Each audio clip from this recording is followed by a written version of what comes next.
ధాన్యం కొనడం లేదని రైతులే కాదు కాంగ్రెస్ కార్యకర్తలు కూడా ధర్నా చేస్తున్నారని బీఆర్ఎస్ కార్యనిర్వాహక అధ్యక్షుడు కేటీఆర్ ఆరోపించారు.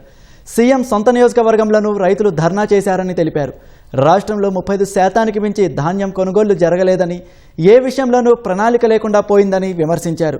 రేపు జరిగే కేబినెట్ సమావేశంలో ధాన్యం కొనుగోళ్లే ప్రధాన అజెండాగా ఉండాలని అన్నారు. ప్రభుత్వం ఎంత ధాన్యం సేకరించిందో శ్వేతపత్రం విడుదల చేయాలని డిమాండ్ చేశారు. పోక్సో కేసు విషయంలో బండి భగీరథ్ను కాపాడేందుకు రేవంత్ రెడ్డి, బండి సంజయ్ కుమ్మక్కయ్యారని కేటీఆర్ ఆరోపించారు. 2034 వరకు తానే ముఖ్యమంత్రి అంటున్న రేవంత్ రెడ్డి కాంగ్రెస్ ఎమ్మెల్యేలందరితో రాజీనామా చేయించి మళ్లీ ఎన్నికలకు సిద్ధమవ్వాలని కేటీఆర్ సవాల్ విసిరారు. తాము కూడా రాజీనామా చేస్తామని స్పష్టం చేశారు. ఇప్పటికి కేవలం కొనుగోలు కేంద్రాల్లో చనిపోయిన రైతులు దాదాపు 10 మంది పైనే ఉన్నారు. ఒక్కరూ చనిపోలేదని మంత్రి గారు అంటారు. ఎందుకంటే అవాస్తవాలు మాట్లాడడం ప్రభుత్వంలో ఉన్న వాళ్ళకి మంచిదా? దయచేసి వారు ఆలోచించుకోవాలి. ఇవాళ 45 డిగ్రీల వేడిలో 45 రోజుల నుంచి రైతులు పడిగాపులు పడుతున్నారు. నేను తిరిగిన స్వయంగా సంగారెడ్డి జిల్లా పోయినా, సదాశివపేటకి, వరంగల్ జిల్లా పోయినాను, వరంగల్లో 3 జిల్లాలు పోయాను, జనగామ పోయినాను, వరంగల్ పోయినాను, ములుగు పోయినాను, తర్వాత మా సిరిసిల్ల జిల్లా పోయినాను. దాదాపు 5-6 జిల్లాలు తిరిగితే ఎక్కడ చూసినా మా నాయకులు అయితే అందరూ ఫీల్డ్లోనే ఉన్నారు. ఎక్కడికక్కడ రైతులు, సార్ గన్నీ బ్యాగ్స్ లేవు సార్, సంచులు లేవు సార్. ఈ రాష్ట్రంలో గన్నీ బ్యాగ్స్ దొరుకుతలేవు, కానీ గన్స్ మాత్రం పుష్కలంగా దొరుకుతున్నాయి. ముఖ్యమంత్రి గారేమో 80% కొనేసిన అంటాడు, మంత్రి గారేమో 50% కొన్నా అంటాడు. ఏ ఒక్క సెంటర్లో కూడా ధాన్యం కొనుగోలు కేంద్రాలు సరిగ్గా పనిచేయడం లేదు. గన్నీ బ్యాగ్స్ ఇస్తలేరు, రైతులే కొనుక్కోవాలి. 28 రూపాయలు, 25 రూపాయలు, 30 రూపాయలు పెట్టి సుతిలు వాళ్ళే కొనుక్కోవాలి. మంచినీళ్ళ సౌలత కూడా లేదు.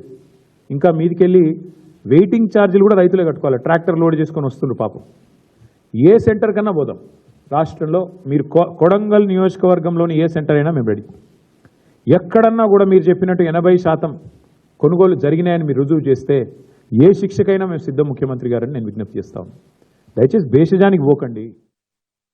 ముఖ్యమంత్రి, కేంద్ర మంత్రి తోడు దొంగల మాదిరిగా ఇద్దరు.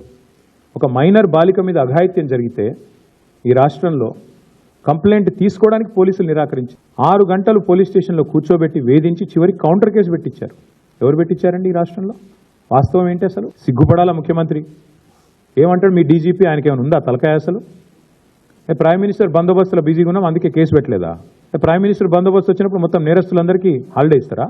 3 రోజులుగా సంపుకొనరా అని చెప్పి మొత్తం చెలరేగమని చెప్తారా? 9 రోజులు ఒక పాక్సో నిందితుని దేశంలో ఎక్కడైనా వదిలిపెట్టినరా? ఎందుకు నీకు అంత అండర్స్టాండింగ్ ఏంది మీ ఇద్దరికి? నీకు ఎందుకు భయం? ఒక నిందితుడిగా చూడాలా? వారు ఎవరైతేందా ఎందుకు కాపాడినామని అడుగుతున్నా ముఖ్యమంత్రిని. చివరికి ఏం జరిగిందండి వాస్తవం?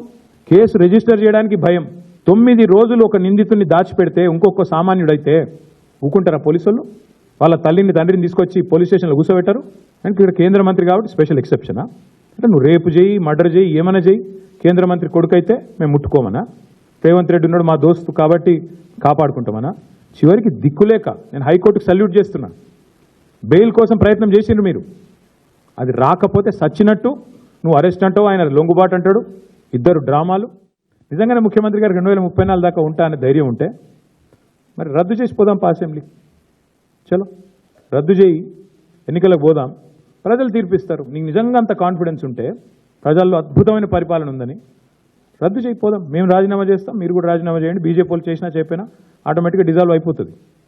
ఒకవేళ సీఎం గారు రెడీగా ఉంటే మేమందరం మా పార్టీ వాళ్ళం 27 మంది రాజీనామా చేస్తాం. నువ్వు రెడీ అంటే నువ్వు రాజీనామా చెప్పి మీ వాళ్ళతోని, మా పార్టీకి వెళ్ళి తీసుకుపోయిన దొంగలను కూడా రాజీనామా చెప్పి 9 మంది ఉన్నారు కానీ నీతోని చెప్పి లెటర్స్ గో, చూసుకుందాం. పోనీ అది కూడా అంత ధైర్యం ఎట్లాగో రేవంత్ రెడ్డికి లేదు నాకు తెలుసు. నేనేడన్నా అది తప్పించుకుంటాడు. పోనీ మా దాంట్లోకి వెళ్ళి తీసుకుపోయిన దొంగలన్నా రాజీనామా చెప్పి 9 మంది అదైనా చూద్దాంపా. ఇంత ప్రజానాయకుడివి కదా నువ్వు, చెయ్యి, వెల్కమ్.